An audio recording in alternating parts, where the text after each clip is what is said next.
Sous les projecteurs, une série balado produite par Culture Lanaudière. Bienvenue à cette 4e saison de Sous les projecteurs, le balado qui met en lumière les lauréats 2025 des Grands Prix Desjardins de la culture de Lanaudière. Je suis Mathieu Lagacé et j'ai la chance d'être le nouveau directeur général de Culture Lanaudière. Pour ma première année en poste, j'avais envie de prendre le temps de vraiment connaître les artistes et travailleurs culturels qui font vibrer notre région. Ce balado est vraiment une belle occasion pour échanger avec eux, écouter leur parcours et comprendre ce qui les anime. À travers ces conversations, je vous invite à découvrir avec moi les personnes derrière les créations et les projets, les moments déterminants et les défis surmontés. Ensemble, célébrons ces talents qui enrichissent notre territoire et laissez-vous toucher par leur histoire. Bonjour, aujourd'hui à Sous les projecteurs, nous rencontrons Sabrina Patton, coordonnatrice du développement culturel et des événements au Centre d'amitié autochtone de Lanaudière, qui est lauréat du prix partenaire lors des Grands Prix Desjardins de la culture 2025 pour son événement Wasgabidan. Bonjour Sabrina. Bonjour Mathieu. Pour les gens qui ne connaissent pas Wasgabidan, est-ce que tu pourrais nous parler de la 4e édition pour laquelle vous avez gagné cette année? Wasgabidan, premièrement, veut dire « Rapprochons-nous » en Atikamekw. Et l'événement a lieu à chaque année le 21 juin pour célébrer la Journée nationale des peuples autochtones. Et pour la 4e année consécutive, on célébrait cette journée fantastique, qui est aussi la journée du solstice, en plein cœur du centre-ville de Joliette. Et c'était fantastique parce que cette année, on a réussi à rassembler environ 3000 personnes à l'événement, qui a été quand même un chiffre ou un taux de participation plus élevé que les années antécédentes. Donc, on réalise que de plus en plus, les gens sont intéressés à se joindre à nous, sont intéressés à participer. De plus en plus de gens se déplacent de l'extérieur pour venir assister à cet événement-là. Comment est née l'idée de créer cet événement-là, là? En fait, il y a une forte population autochtone en milieu urbain dans la région de Lanaudière et on trouvait ça important que ces personnes-là puissent célébrer leur journée nationale. Nous, on célèbre la Saint-Jean. Il y a beaucoup de personnes qui célèbrent la fête du Canada aussi. Mais pourquoi est-ce que les Autochtones ne pourraient pas, eux autres aussi, en profiter de célébrer leur journée? Donc, étant donné qu'il y a un développement culturel qui se fait au Centre d'amitié, on s'est dit, bien, profitons-en, créons un événement. Et c'est incroyable de voir la fierté identitaire des gens qui assistent, des Autochtones qui sont sur place, qui voient leur culture rayonner, leurs chansons, leur langue, leurs coutumes, leurs traditions être mis en avant et en évidence lors de cette journée-là. Donc, c'était impossible pour nous de ne pas continuer la tradition. C'est toute une évolution parce que le projet est né durant la pandémie, une version en ligne seulement, et maintenant sur un site en plein cœur du centre-ville de Joliette, avec 3000 personnes. C'est quand même quelque chose d'impressionnant et une belle énergie sur le site, là. En fait, il y avait eu une première édition, mais c'était vraiment juste « Célébrons la Journée nationale des peuples autochtones ». En 2019, on avait fait un petit événement au Parc La Joie, mais c'était extrêmement sobre et humble et il y avait peut-être une 50aine de personnes réunies. Et effectivement, en 2020, en pleine pandémie, suite au décès tragique de Joyce Echaquan, avec les acteurs culturels du milieu, on a décidé de travailler ensemble afin de créer un événement qui ferait en sorte que, pour une fois, les Autochtones inviteraient les Allochtones à se joindre à eux afin de créer un spectacle d'envergure. Puis ça avait été diffusé en ligne au mois de décembre 2020. Il y avait eu quand même 100 000 clics sur les réseaux sociaux. Et suite à ça, on s'est dit, bien, si on est capable de faire quelque chose de gros en 4 semaines, en pleine pandémie, je pense qu'on est capable de faire un show en présentiel au centre-ville de Joliette et être capable d'aller chercher beaucoup de monde. Parle-nous de l'édition 2024. Là. Qu'est-ce qu'on pouvait retrouver sur le site comme activité culturelle? Bien, en fait, c'est vraiment une fête familiale. Donc, autant qu'il y a de la nourriture traditionnelle autochtone, qu'il va y avoir des kiosques d'artisans, il y a eu aussi des kiosques plus d'apprentissage, d'échanges interculturels, des jeux pour les enfants, des ateliers créatifs. Et sur la grande scène, bien évidemment, là, on a eu des tambours traditionnels, de la danse traditionnelle. Le festival de cirque Bastringue, on fait venir une troupe de cirque inuit qui est venue faire un numéro sur la grande scène lors de l'événement. Et ensuite, on a eu plusieurs artistes et chanteurs de différentes nations. En plus de ça, il y avait Ondulation du Musée d'art de Joliette qui, eux, avaient fait affaire avec un artiste autochtone qui avait monté une tente prospecteur sur laquelle il y avait des projections qui se sont illuminées quand le soleil s'est couché. Puis ce qu'il faut savoir, c'est que le 21 juin, c'est aussi le solstice, donc on dirait que le soleil se couche jamais. Donc ça a pris un moment avant que la tente prospecteur puisse s'illuminer. C'est un bel événement, puis ce qui fait la force, je crois qu'une des grandes forces, c'est tout le partenariat, les différents acteurs de la communauté qui se joignent à vous pour faire de cette grande célébration. Mais c'est effectivement vrai et incroyable parce que d'année en année, les partenariats grandissent, les gens s'impliquent de plus en plus. Donc, évidemment, la Ville de Joliette, le Musée d'art de Joliette, le Centre culturel des Jardins, c'est 3 piliers qui sont avec le CAL depuis des années. Mais se sont rajoutés à ça aussi des partenaires, autant la Co-Clinique, par exemple, qui sont venus offrir des ateliers créatifs pour les enfants, que d'autres partenaires qui viennent se joindre à nous juste pour offrir des ateliers ou juste offrir leur place, leur temps, leur présence, parce que ça leur tient à cœur aussi, cet événement rapprocheur-là. C'est quoi, on parle justement de rapprochement, mais c'est quoi les valeurs fondamentales qui guident le Centre Amitié autochtone là, dans la réalisation de cet événement-là? Bien, la mission du CAL, c'est d'améliorer la condition de vie des Autochtones en milieu urbain. Et c'est aussi de favoriser le rapprochement interculturel de nation à nation, peu importe c'est quoi tes valeurs, peu importe c'est quoi tes origines. Donc, pour nous, ça va avec la mission et les valeurs du Centre d'amitié, c'est de dire, oui, on donne un espace pour que les Autochtones puissent montrer tout l'éventail de leur culture, mais on donne aussi un espace pour les Allochtones de venir participer à ça, mais de prendre part à l'événement. Ils ne sont pas juste spectateurs. Ils participent intégralement. Il y a toujours un moment lors de l'événement où il y a quelque chose qui s'appelle le round dance. Parce qu'en powwow, souvent, tu vas avoir, mettons, un type de danse, un autre type de danse. Les fancy shawls vont être là, mais il y a un moment où tout le monde est invité à danser ensemble. Et ça s'appelle le intertribal. Et cette année, c'était plus gros que... Le plus gros que j'ai vu, c'est qu'il y avait à peu près 200 personnes en plein milieu de centre-ville qui se tenaient par la main et qui dansaient ensemble. Des gens issus de plein de cultures différentes, des gens de tous les âges, de tous les styles, de toutes les cultures, mais tout le monde dansait ensemble dans un but de juste se rapprocher, d'apprendre à se connaître. Et je vous en parle aujourd'hui, puis j'ai encore les frissons, parce que pour moi, si ça peut avoir lieu, c'est que la mission de rapprochement et de réconciliation, elle se peut.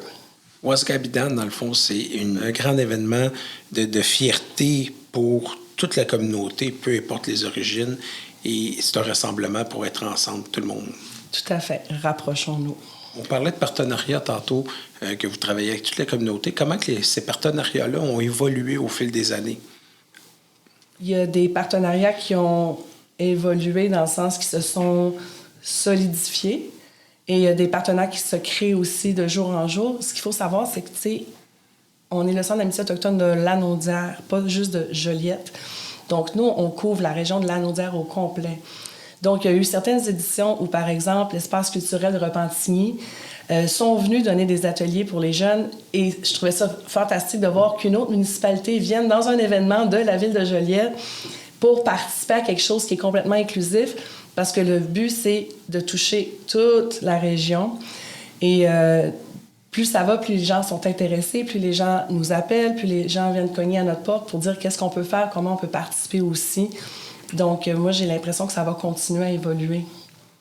2026 va marquer la 5e édition de l'événement. Tu sais, sûrement après déjà travaillé, qu'est-ce que tu nous réserves comme surprise pour cette édition? Je peux absolument rien annoncer pour le moment, mais sachez que j'ai déjà commencé à travailler sur l'édition 2026 et on espère, comme à chaque année, grossir le site, avoir plus de déco, de scénos, plus d'artistes. Puis moi, tu sais, je garde toujours dans ma programmation en tête que je veux couvrir le plus de nations possible et aussi avoir autant de femmes que d'hommes sur la scène. Puis c'est pas toujours évident parce que c'est pas toutes les artistes autochtones féminines qui sortent un album à chaque année. Donc, par contre, ce que je peux dire, c'est que certains artistes que j'ai programmés vont, comme par hasard et comme par magie, sortir leur album au mois de mai. Donc, ça risque d'être leur premier gros show de l'année. Donc, bien hâte, bien excitée. C'est un bel événement pour découvrir, pour justement découvrir toute la diversité, la richesse de la création de toute une communauté. Comment vous faites justement vous participez à la sélection puis à la direction artistique de l'événement? Je fais de la recherche toute l'année. J'écoute tout ce qui sort. Quand il y a des showcases à Montréal, je m'assure d'aller les voir. Quand il y a des événements, je m'assure d'y aller et d'essayer de rester à jour avec qu'est-ce qui s'en vient, qu'est-ce qui sort. Et aussi, il y a certaines personnes, puis ça c'est vraiment correct, qui ont en tête que quand ils pensent à de la musique autochtone, ils vont penser à Cash-Tin ou à des tunes de feu de camp. Donc, moi, ce que je trouvais qui était plus difficile, c'était de rejoindre plus la tranche d'âge, mettons, 20-40 ans, pour venir assister à notre événement parce que peut-être que des tunes de feu de camp, ça leur parle moins, tu sais. Mais je peux vous assurer que cette année, ça va rocker dans le centre-ville de Joliette. Et il ne faut pas s'attendre à nécessairement juste un Florent Volant sur la scène. Non, Florent Volant ne sera pas là, faites-vous pas de fausses idées. Mais on veut être capable de montrer que dans tout l'éventail des artistes autochtones, il y a des choses qui déménagent plus, puis il y a des choses qui rockent plus. Puis je pense que pour la 5e édition, on peut se permettre de faire shaker le béton du centre-ville de Joliette. Ce que je trouve d'intéressant, justement, dans l'événement, c'est qu'il y a un bel équilibre entre tradition, modernité, échange, partage. C'est quelque chose qui est très intéressant. Je pense que ça fait la force de votre événement. C'est ce qu'on essaie de faire, justement, puis d'aller chercher le plus de monde possible. Oui, souvent, la musique autochtone va être mise dans la catégorie de musique du monde, tu sais, parce que oui, on est dans le traditionnel et tout ça, mais justement, il y a beaucoup de jeunes qui font du hip-hop, du rock, des affaires plus contemporaines, des affaires beaucoup plus sautées. Puis je pense que c'est vraiment une bonne occasion pour dire, bien, voici l'éventail et venez découvrir. Puis c'est sûr que dans la programmation, il y a quelque chose qui va toucher une personne. C'est sûr qu'il y a quelque chose qui va toucher tout le monde, dans le fond. Comment les artistes autochtones bénéficient de cette vitrine? Plus ça va, plus c'est spécial parce qu'avant, il fallait qu'on court après les compagnies de disques ou les compagnies de gestion pour dire est-ce qu'ils voudraient venir à Joliette à notre événement? Et maintenant, on commence à recevoir des courriels de « Avez-vous fini votre booking? J'aurais tel artiste à vous proposer. Avez-vous fini votre booking? J'ai tel artiste qui va sortir. » Donc là, c'est quand même le fun parce que je reçois les albums avant qu'ils soient masterisés parce que les gérants sont comme « Oui, mais si tu vas voir, là, c'est vraiment différent de ce qu'elle faisait avant.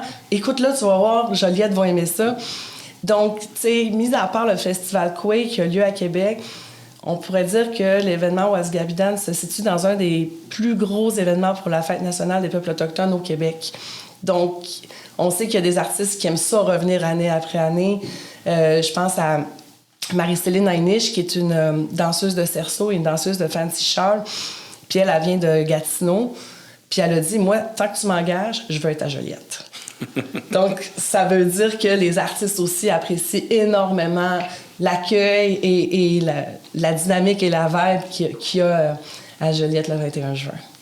C'est vrai que c'est un événement qu'on se sent comme en famille, puis il y a toute des relations d'amitié, de rencontres qui se font, qui rajoutent à la dynamique. Le monde ne vient pas juste assister à un spectacle ou découvrir les artisans. Il y a vraiment des échanges intéressants qui se font. Oui, vraiment. Il y a du monde qui vient d'année après année. Je croise des gens qui me disent on a connu les cultures autochtones par cet événement-là. On passait à tout hasard, on a entendu des tambours et on était curieux, on est allé voir et maintenant, on y va à chaque année. Puis il y a aussi, derrière la scène aussi, une équipe de bénévoles, puis c'est vraiment important de le mentionner, qui reviennent année après année. Puis moi, je veux la même job que l'année passée. C'est moi qui s'occupe des loges, c'est moi qui fais l'accueil. OK, moi, je m'occupe du site. Est-ce que le site a changé depuis l'année passée? Et c'est rendu que l'année passée, bien cette année, cette édition-ci, je me suis même dit, coudonc, je travaille-tu, moi, aujourd'hui? Tellement que l'équipe de bénévoles était rodée et que tout le monde savait qu'est-ce qu'il y avait à faire et tout le monde était tellement content d'être là que j'avais l'impression que je travaillais pas vraiment. Mais tu sais, je travaille toujours un peu quand même, là. Quand c'est bien planifié. Quand c'est bien planifié. Puis tu sais, c'est le fun. J'en ai qui viennent du Saguenay puis du Lac-Saint-Jean et de Montréal et d'un peu partout, qui viennent passer la fin de semaine à Joliette pour cet événement-là. Puis finalement, ben, ils passent la Saint-Jean avec nous autres aussi. Fait que, tu sais, ça devient pas juste un événement... Comme tu dis, c'est familial, c'est rassembleur, c'est festif et ça devient... Pour moi, c'est le jour de Noël, en fait. D'ailleurs, c'est quoi tes rêves, tes projets à long terme pour Ouasgabidan? Plus de financement pour avoir plus de diversité. J'aimerais ça avoir plus de satellites. Par exemple, tu sais, je rêvais d'avoir, après l'événement, un show full électro, mais à la Maison de la musique, en soirée, mais tu sais, plus pour les adultes, plus, tu sais, sous forme de after, mais tu sais, after à 10 heures, on s'entend, là. Et j'aimerais ça comme que le noyau reste au centre-ville, mais qu'on puisse agrandir nos racines, nos tentacules, puis avoir plus d'événements satellites, et aussi être capable d'avoir... Tu sais, le site en tant que tel, je trouve qu'il manque de oomph. Puis j'aimerais ça que ça soit plus interactif aussi pour les familles et tout ça. Donc, il y a une grande réflexion qui se passe là-dedans.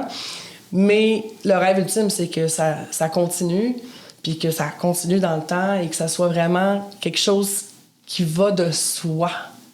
Que c'est normal. Tu sais, on n'y pense pas. Ah, il y a un show de la Saint-Jean, Joliette. C'est normal, ça va de soi. Puis je pense que tranquillement, pas vite, on peut arriver à là que ben, c'est normal, le 21 juin, c'est la Journée nationale des peuples autochtones. Il y a Ouasgabidan au centre-ville, puis tout le monde vient. L'invitation est lancée. L'invitation est lancée. L'événement est organisé par le Centre Amitié autochtone. Qu'est-ce que tu pourrais nous dire sur votre mission, votre travail, ce que vous faites dans la communauté? Bien, dans le fond, le Centre d'amitié autochtone donne des services aux Autochtones qui sont à l'extérieur de leur communauté. Donc, ceux qui vivent en région urbaine ou qui sont de passage en région urbaine. Puis, il faut voir ça comme un centre multi où on couvre les 0 à 100 ans. Fait qu'autant qu'on a un département de périnatalité, qu'on a des gens qui s'occupent de faire des activités avec les aînés, qui se déplacent chez les aînés pour voir est-ce qu'on a besoin de quelque chose, avez-vous besoin d'une petite job de peinture. On a la clinique mobile, on a la clinique à l'intérieur. On a maintenant une remorque éducative qui va se déplacer dans les parcs pour aller donner des ateliers aux jeunes, des cours de musique, des ateliers de cuisine. Dans le fond, on s'assure de couvrir les besoins autant physiques, mentaux, émotionnels, spirituels des membres, peu importe l'âge qu'ils ont et peu importe c'est quoi leur situation de vie, où ils sont dans leur vie en ce moment.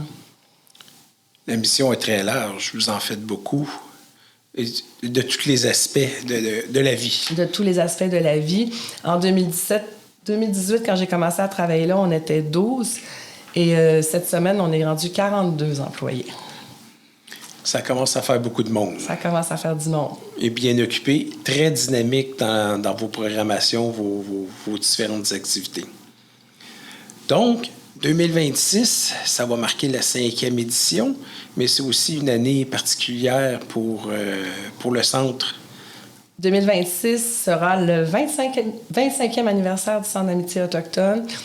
Donc, évidemment que l'édition 2026 de Ouasgabidan va faire un clin d'œil à ça parce que 25 ans, c'est quand même c'est fantastique. Et c'est aussi la 30e année où le gouvernement a décidé qu'il y aurait la Journée nationale des peuples autochtones. Donc, on marque 5e pour Ouasgabidan, 25e pour le Centre d'amitié et 30e pour la Journée nationale des peuples autochtones. Donc, tu sais, il n'y aura pas de feu d'artifice parce qu'on est au centre-ville puis qu'on est écolo, mais on veut quand même on veut apporter une petite touche de magie pour l'édition 2026. Alors, c'est un rendez-vous. C'est un rendez-vous. La journée commence vers quelle heure? C'est toujours vers 16 h normalement, mais la programmation va toujours sortir à partir du printemps. Et c'est un dimanche, mais c'est le début de l'été. C'est pas grave. On finira pas trop tard, mais soyez des nôtres. Préparer festivités du solstice. Alors, c'est un rendez-vous à tous. Venez découvrir, si ce n'est pas déjà fait, ou venez redécouvrir tout le talent de la communauté autochtone et de venir célébrer ensemble ce bel événement de début d'été. Merci beaucoup, Mathieu. Merci, Sabrina. À très bientôt.